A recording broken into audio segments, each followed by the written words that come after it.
Alright, so today I'm going to do another video response. This is a paid uh, consultant service uh, video response. So this is from Mr. Tony. So he said, "Morning, Mr. Ikenna. How is business, sir? My name is Tony. I recently bought a fairly used Peugeot 206 manual drive. It runs great and saved me on fuel consumption. However, sometimes the car shut down in traffic if I put on my AC. This happens only when using AC. Your help and advice will be highly appreciated, sir. The car is in Lagos too. Then he also added more information. He said, I want to make the payment now. Please note the following, sir. The car radiator fan was connected directly. This thermostat has been removed according to my rewire. Thanks. Um, let me start with So what you mean is by what you said. You said sometimes the car shut down in traffic if I put on my AC. So what you're saying is your car stalls. So that's the technical terms. The car stalls, STALLS. It stalls, or your vehicle is stalling when you put on AC. So in other words, when you add load to the engine, it stalls or goes off while in motion. Okay. So now I'm going to point out one or two few things that can cause it and how to fix it or diagnose the issue. So what I did was I asked him to send me to pay first for me to respond, and then to now send a picture of the engine bay because I need to know what engine model it is and then the injection system. Because when I see the engine, then I understand the injection system and to know which part of the system components that can cause this. Just because it's 206 doesn't mean they will all react to the same or the symptoms will be caused by one particular component. No. So I need to understand the system first. So, and what he now did was he sent me this is the picture he sent me, which is expected to be the vehicle in question. That's the 206. So what I first did was to look at. So this is TO3JP. This is a 1.4 liter engine. I believe so. The 1.1 liter engine as well look the same way. Look exactly or similar to that of the 1.4. So I hope this is the 1.4, not the 1.1. However, so what I did was I look at the throttle body. So from here I can be able to it now kind of ruled out one of the components I wanted to suggest. So this is the electronic throttle body, in other words known as motorized throttle body. So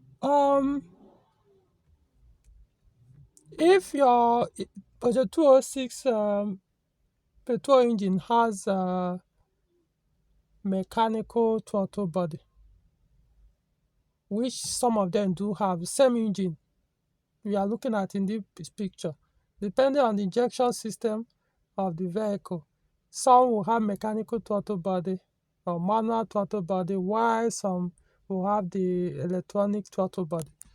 So this is what I mean by throttle body. I don't know how to I can't circle it here since I've started the video already. So since your vehicle does not have the manual throttle body, so that rules it out. Because if it did, I would have suggested you remove the throttle body, remove the stepper motor, flush or wash the throttle body, the internal part of it, as most especially that side, or the hole where the stepper motor is usually slotted in or meant for. So you wash it. Mostly I use carburetor cleaner. Then afterwards you lubricate that place. You need to lubricate it. If you don't lubricate it, the issue will come back sooner than you expect. So you lubricate it. Then just flush or clean the stepper motor, the part of it that goes into the throttle body. Just you can use carburetor cleaner, but make sure you remove the seal, or use whatever liquid, harmless liquid you could use to clean that part of the stepper motor, and then tight it back. Clean the butterfly of the throttle body, clean it very well. Put it back, mount everything back. My point is the stepper motor or the throttle body could cause this kind of fault for the manual throttle body. So, but most time when you clean it, lubricate the stepper motor, it solves the problem most times.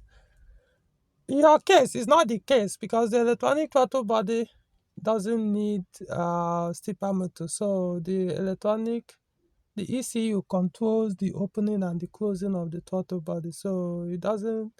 So if you are having stalling issue when the load is added on engine, then it's nothing. It has nothing to do with your throttle body, electronic throttle body, or motorized throttle body. So that kind of rules it out. If I'm not seeing your engine bay, I'll probably assume it's the mechanical throttle body. So all that I explained, you may start messing with your throttle body, thinking that it applies to it, but it doesn't, because yours is manual, no, it's electronic. So since that is ruled out, let's look at other things that can cause it. Your AC compressor, what's the connection like? Is this still factory connected? I'm talking about your AC compressor. Like you say the stalling only happens when you put on your AC. Does the connection to the AC compressor, is it still factory, or has it been bypassed? And what I mean bypass, I mean, has it been bypassed from the engine ECU? Does the compressor still communicate with the ECU? If it doesn't communicate with the ECU, you have been having this symptom. It doesn't matter what you do. Doesn't matter, even no matter what you do, you will be having of course, it won't, probably won't be all the time, but it must happen. Maybe in a day, several times. I can't tell you or give you an average times or figures that you could experience it in a day. I'm telling you, if your engine ECU, especially normally for the ones that have manual throttle body, when such wiring bypass is done, then you have to go and increase the what's it called, the throttle stop. We call it throttle stop. Throttle stop is where the RPM stops at idle. That's a manual this thing, which is actually kind of forbidden to be adjusted anyway, depending on models. They do it in such a way that you're not supposed to adjust it, except in terms of emergency. Then the knowledgeable technician could be able to do it for you. So most time when you on the manual throttle body, some technicians, when they do this kind of bypass to the compressor from factory connection, then they will go and increase the throttle stop, so that if the RPM is supposed to stop at idle with the coolant temperature at 90 degrees Celsius, the RPM is supposed to stop, let's leave it maybe 750 RPM, or maximum 800 RPM, or 650, or whatever. for your engine. So if it's supposed to stop at 800 rpm with your temperature very hot at idle, then when you increase the throttle stop, then the rpm probably will now stop at 1000 rpm, a little bit 1000 above 1000 rpm. So in that case, if you now switch on your compressor, the of course the engine speed will drop, the rpm will drop a little bit. As long as it doesn't drop less than 800 rpm, your engine will keep running. But since yours is to a motorized throttle body, electronic throttle body, you can't do that adjustment. There is no room or provision for you to make that kind of adjustment on the accelerator or the throttle. So in that case, we'll be having this issue. So I'll repeat, what's the connection to your compressor? Has it been bypassed from the engine ECU? Maybe you are not technical enough to understand my question. So in that case, you need an electrician or a mechanic to tell you exactly what the connection to a compressor is.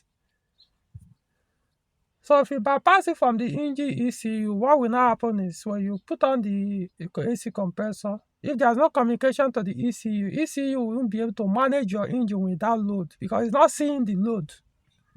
The reason why the manufacturer, specifically Peugeot in this case, one connection from your engine ECU to your AC system or ECU is because they want, or your BSI, they want your ECU to be when you command the compressor to come on, they want your BSI unit to communicate to the engine ECU that your load like AC has been added to the engine. So the ECU will now be able to will manage the engine in such a way that it won't allow the engine to stall. It will still try and maintain or keep it at that factory set RPM at idle, depending on the coolant temperature. So if you now bypass it and the ECU is no longer seeing when you press AC button or you press whatever switch you introduce on the vehicle to power the compressor, so ECU will not know what has happened. So when you add the load to the vehicle, what will now happen is the RPM will now drop from that 700 or 800 you were supposed to stay at idle. It will drop lower than that. Once it drops lower than that, there's every chances that when you accelerate, as the engine is decelerating with that load, it will go below probably even 600 RPM. And once it does that, the engine will go off. It will go off.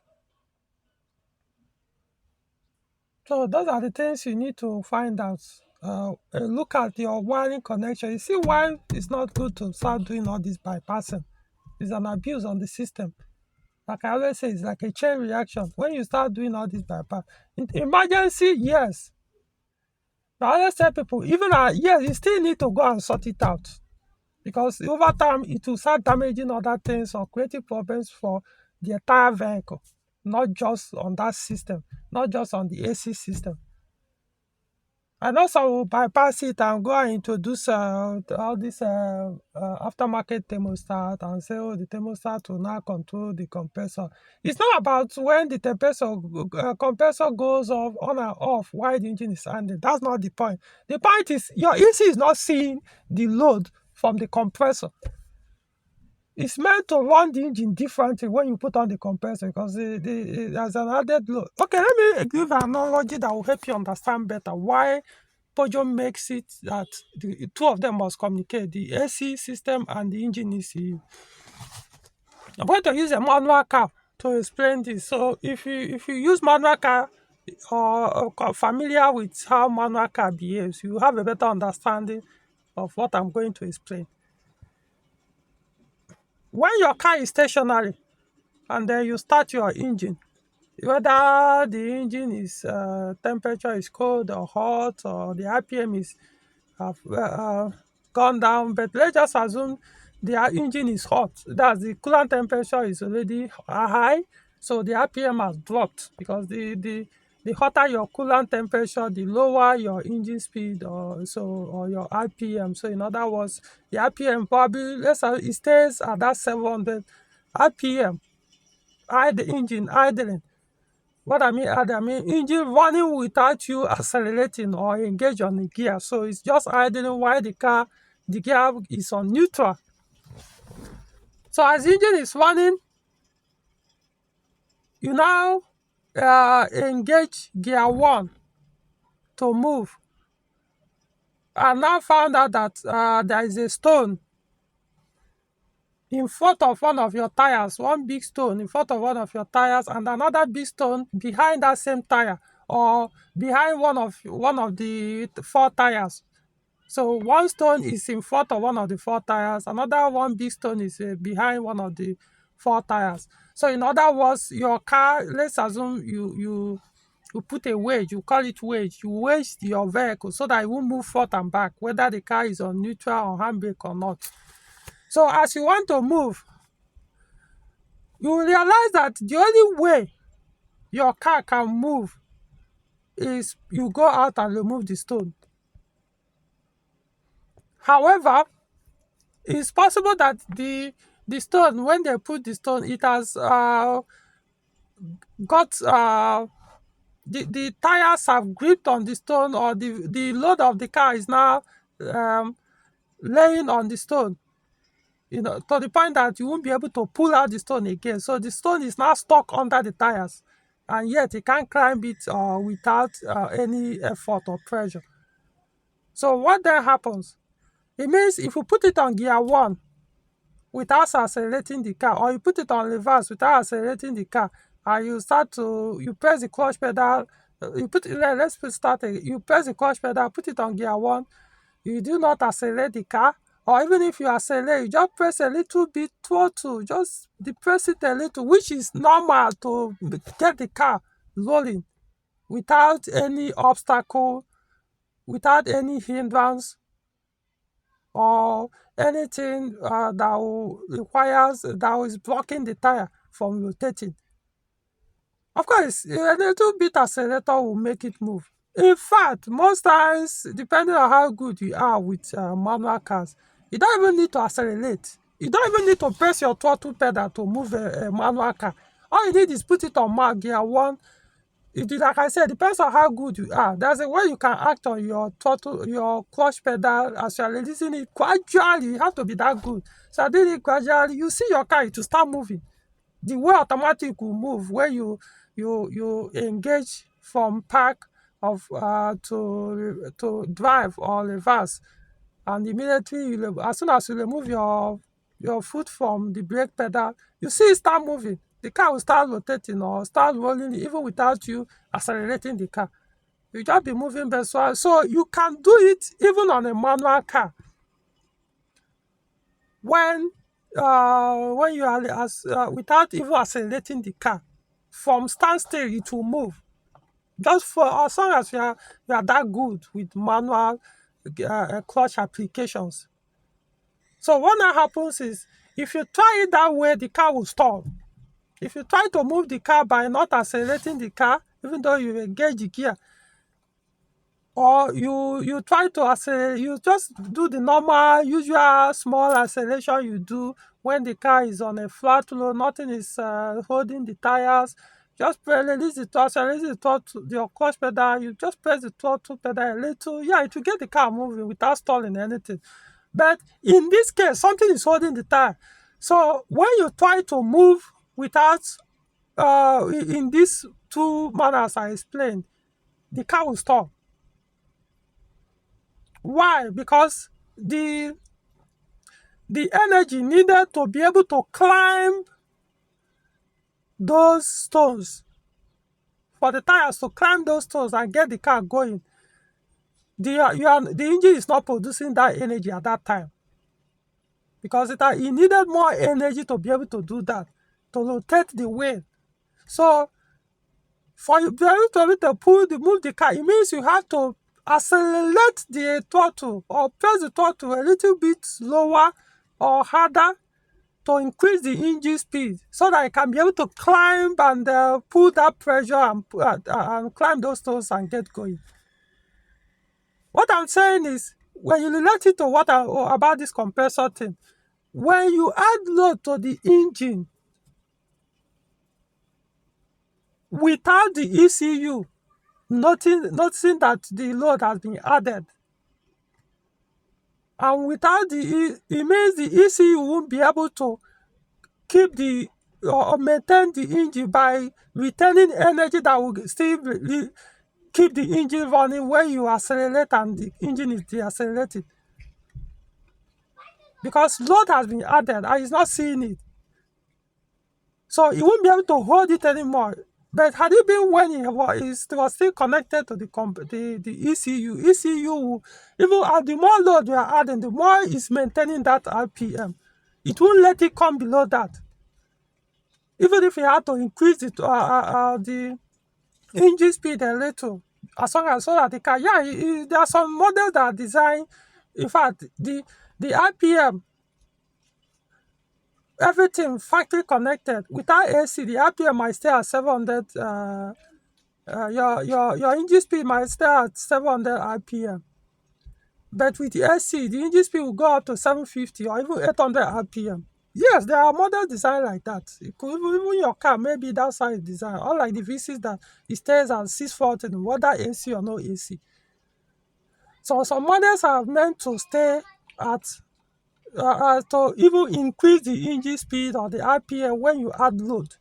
So it's the ECU that is doing those things. So when the ECU cannot do it because it doesn't even know that there are such low. So what will now happen? It will drop even lower. Once it start dropping and start getting close to 500 RPM, your car will go off. So that's why I'm asking, if you bypass your AC compressor and your AC is no longer swinging that, there's no way you will not be experiencing this. Unless maybe it's a manual throttle body, then you go and adjust, increase the throttle stop so that the RPM will now, instead of staying at 800, it will go beyond, above 1000 or even 1200. So when you now put on the AC, it will drop it down. Now maybe it will not drop it down to 800 and stay there. But what will now happen is your fuel consumption will go higher than it should.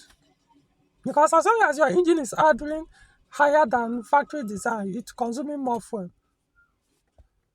So I just wanted to, I know it's taking this video too long to explain this particular part of this, but I want you to understand, or any other person watching this video, to know implication of some of these bypass and abuse people do on their cars.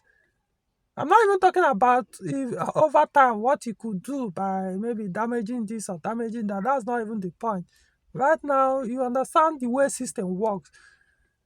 Every part of them is that's how they call it, like EFI, or it's not even about EFI anymore. It's like multiplexing. That's what we call it. What's it called? CAN bus system, multiplexing. They're all interconnected, one way or the other. If you make this system, you have effect on another system on the vehicle. So I'm not saying it is done on yours, but I'm saying if it is, even if you like, beat about the bush, you have to reverse it and know why. If the normal command to the compressor is not working, then there's a problem. Fix that problem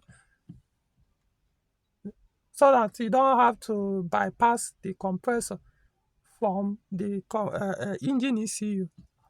So that is number 2. There's something else that can also do that on a 206 and some other Peugeot models. I'm going to show you one particular injection an emission component. It's part of the EFI system anyway. So I'm going to show you an emission component that when it's blocked, it can give you this symptom. Because I know as long as it's an EFI system, especially 206 will have it. 206 will have it. The other Peugeot cars, you can say they don't have it. But the other EFI Peugeot cars, but this 206 will have. I'm not okay. Do they have? I know they do have like canister buses, but those ones are mostly for not, is it canister, just for vacuum. Okay, so now this you call it me, I don't know, I normally use the word canister bus. is what controls the ventilation of your fuel tank and the rest, and it's just part of your EFI system or emission system. It's not exactly. I can't say for sure. This picture I just found online. That's which I know looks like what I want to describe. So I call it canister box. It has a line. What I mean I mean hose. So there's a line that connects to this box or cylinder. Okay, in other words, because this looks like a cylinder, but normally I call it, because some models their own shape is like a box. So in this case, I can call it canister cylinder, canister box, whatever. So there is a line that connects to this box to the fuel tank. So then from this box again, the other end of this box, it now goes to your intake manifold. Then you now have what's it called, electrical connection to it, depending on the model though. Some don't, and I don't know if all of them have. Don't think all of them have that electrical connection. So in this case, 206, I'm trying to remember where these buses are attached. I know for um 406, like the cars, project cars that were produced at the time of the 206 were uh 406, 206, 607Z8. So these models, they kind of have different same design in terms of EFI. So I know the 607 Z8 and the 406, they are canister cylinder mounted on the front right side under the front right fender. So when you look at, when you put your head to the tire well, you see that plastic that covers, the one they call mud guard, or that covers the fender, under the fender, so that you can't see through it. So it's directly under the fender front right side. When I mean right side, I'm talking about, like, if you live in Nigeria, for left hand drive, is on the passenger side. But if your country is you have uses drives right hand drive, then it's still on that same side, but it won't call it passenger side anymore. So it becomes more like you just call it right side. So it's so I want to believe 206 own is mounted that same side as well. I can't recall. I've never done any work to get to that side on 206. So it's possible it's there, but I know it will have it. Where it is, I don't know. So it's up to you to get your technicians to check. Um, how to It's their best way of doing it. Jack the car, remove that tire there, then remove that cover. You see it if it's there. You see it hanging there. It will look like this. It might not be exactly the same, but it will look like this. So this thing, more like they call it even charcoal canister, or charcoal canister box, or charcoal. So this thing you see here, this cylinder or box you see here, when it blocks or fails, usually when it fails, it's more like a block or something. Okay, though it can fail in other ways anyway. But when it fails, they just use the word. When it fails, you put load on your vehicle, even when your connection to your compressor is still factory. If you put on your AC, and if this thing has a problem, your car will go off most of the time while you are in motion, or when you accelerate and the car engine is decelerating, it will go off. Now, now the next question is, why is it that not many people know about this? It's because most people abuse their cars, their EFI system. That's why their own fail earlier than it should. Of course, everything in a car will eventually fail or give up at some point. But reason why most people experience failures of some component that are supposed to last much longer than other people's own that don't even that's most people fail earlier than you should is because of abuse on the system. Intentionally or unintentionally, people do abuse their cars. And what do I mean? Peugeot won seriously. There is no user manual, owner's manual of Peugeot vehicle, especially ones with EFI system that have this charcoal canister cylinder or box that will not show you or warn you when you are putting fuel in your tank and you want to fill it up. Do not exceed the third click and keep pouring fuel inside your tank. Once you hear that third click, stop. You put your fuel pump or nozzle, I don't know what they call that thing at fuel station for, that pours fuel inside the tank. Or shoot fuel inside it. As it's going in, once it's about to fill up, you get the first, it will cut it off. Once you get the first click, it will cut it off. The second time, you continue putting there, you cut it off the second time. You keep you pour it on again, keep pouring fuel, you cut it off the 10th time. That third time, stop. If you go beyond that, then if Peugeot says your tank takes 62 liters, it has gone beyond that 62 liters. So, in other words, if you keep pouring fuel in your tank until that fuel comes out from the filler neck, you see fuel dripping from where you put that pump or nozzle to pour in fuel, and start dripping down from the body of the car.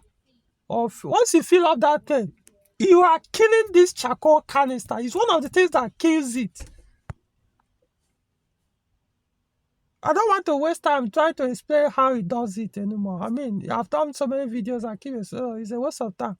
If you are the type, whether you, the person that made this request that I'm responding to, or every other person that is watching this video, if you are the type that you want to keep pouring fuel until, even when it fills up, you want people to come and be checking your car so that the fuel tank will expand and open up more so that more fuel can still enter. You tell the person, keep pouring until the fuel in the filling station finishes underground. Then you know that, yeah, your tank is now full enough for you. If you are doing this, you are killing this charcoal canister. So over time, you will start having this problem that I just explained. It will fail. This charcoal canister will fail. When you remove this, what's it called? This cylinder or box, you will see, as you are checking it, you'll be hearing something like a sand inside it. It can pour out. Yes, it can pour out. And when it starts pouring out, you see it looks like charcoal actually. That's why I call it charcoal canister box.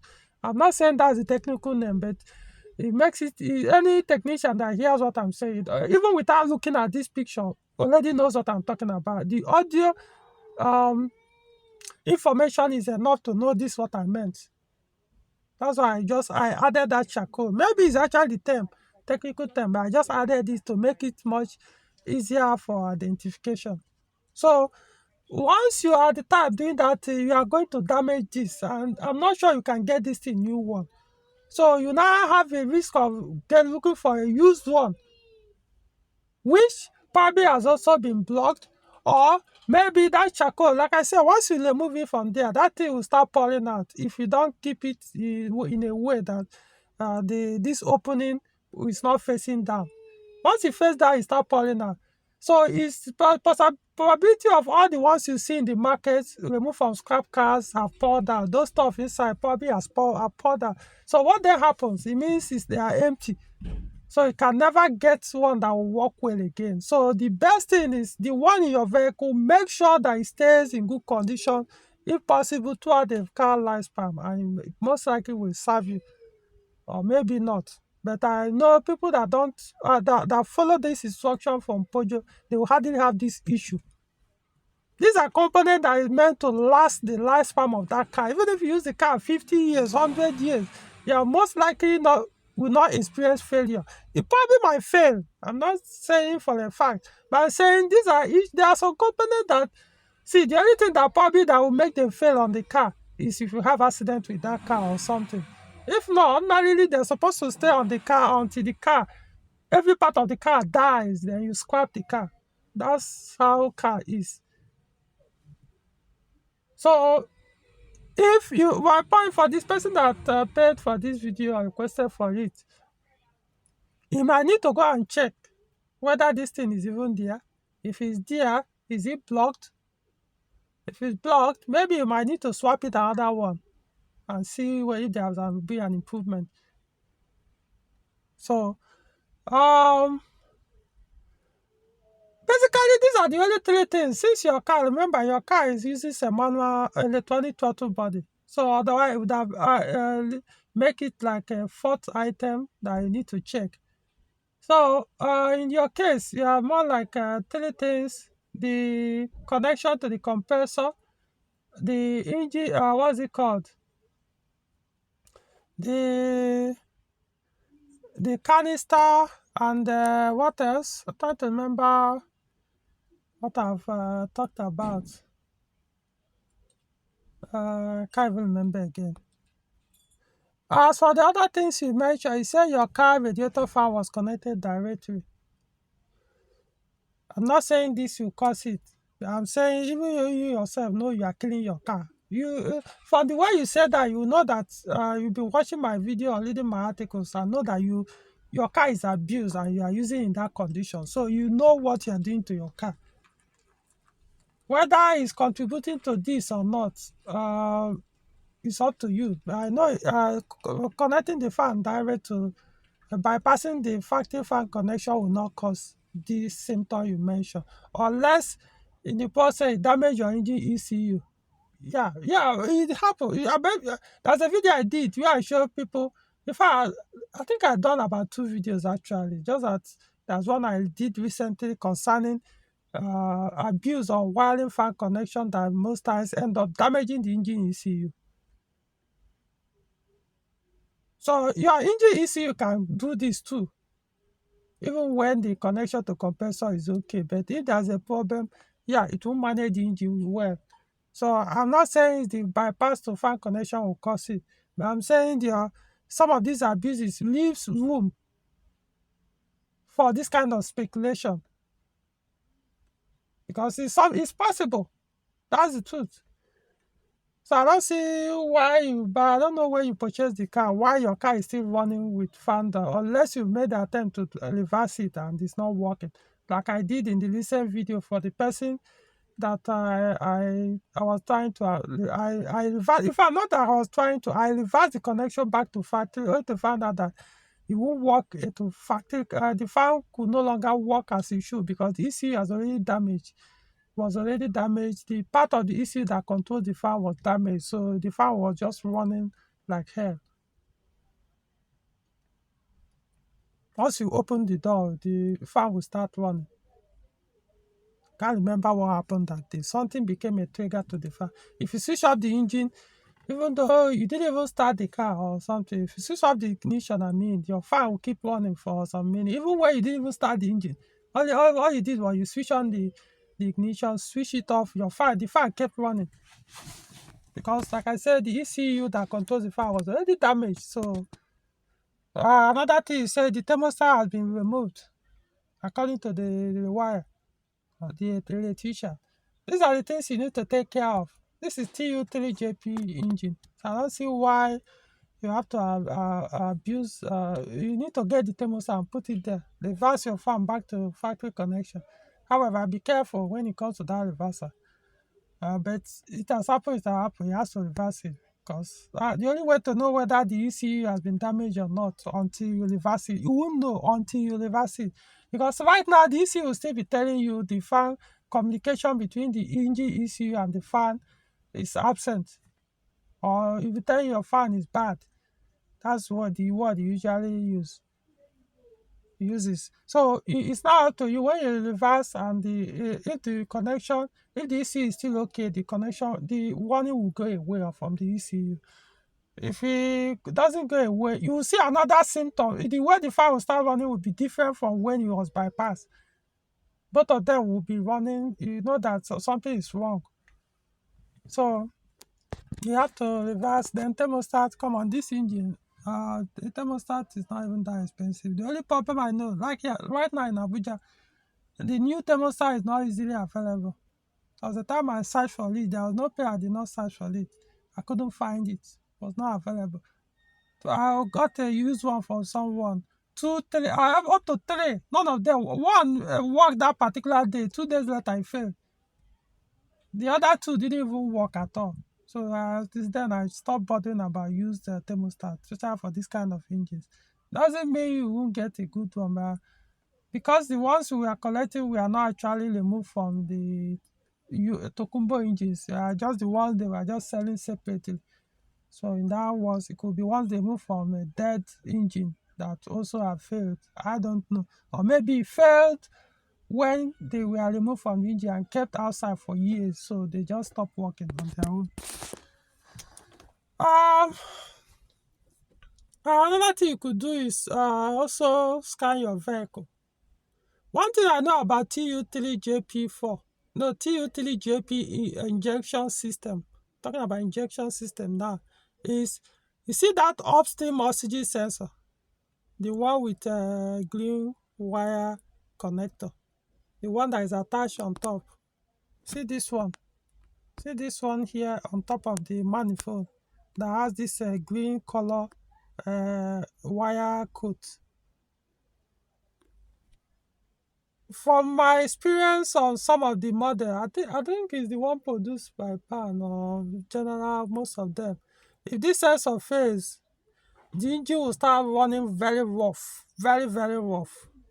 In fact, it will be so rough that you won't even feel comfortable putting on the AC, because you know car will go off when you put on AC. The RPM will drop so low, the car will be bringing out black smoke. You will be accelerating the car, you will be struggling, hesitating. So in that case, that's what I'm saying. If you scan the car, it's possible you start pointing some at some sensors or components that are bad, EFI components that are bad, which could be possible to cause this.